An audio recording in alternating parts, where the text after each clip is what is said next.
And anything else that you think we need to talk about in terms of, data analysis or collecting data, making data valuable and usable?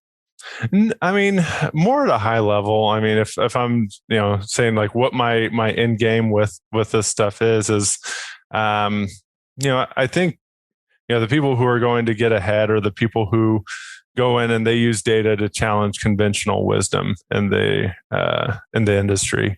So I think there's, we chatted about the company I worked for before, Carvana, a little bit. One of the conventional wisdoms that they challenge is that people don't want to buy a car online. They want to test drive a car. They don't want to, they won't buy it. People won't buy a car sight unseen. And so, everybody, all the dealerships are saying, oh, these people are going to go down in flames. Nobody's ever going to do this. But they done market research. They talked to people. They found that people are very willing to do this. And more and more, especially more and more people are open to this. And so they challenge this conventional wisdom using data.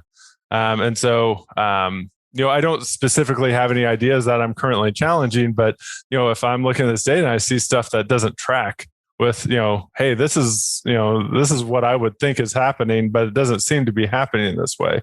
Why is that? Try and find, use data to understand things that maybe other people don't currently see. So that's a good way to think about it as well, as just, what insights can I get using these new technologies, Internet of Things of this nature, to get insights that maybe other people haven't had before because they haven't had the ability to get that information. Yeah. I like that, using data to challenge conventional wisdom. And, I think that some of the top operators right now are doing that, whether they're doing it using data or they're just doing it using logic. I don't know, but, I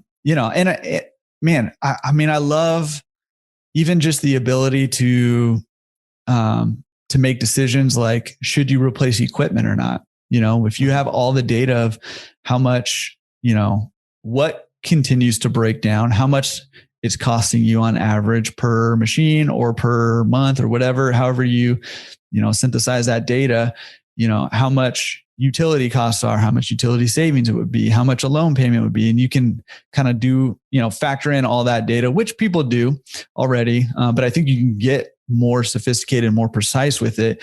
Then you can know, fairly precisely when you should be replacing equipment. And it might be sooner than you think, right? Mm-hmm. There's different philosophies on when you should replace equipment, but having the data kind of takes the philosophy out of it to some degree and puts the science in it, puts the math into it, Yeah. So I love that, challenging conventional wisdom using data.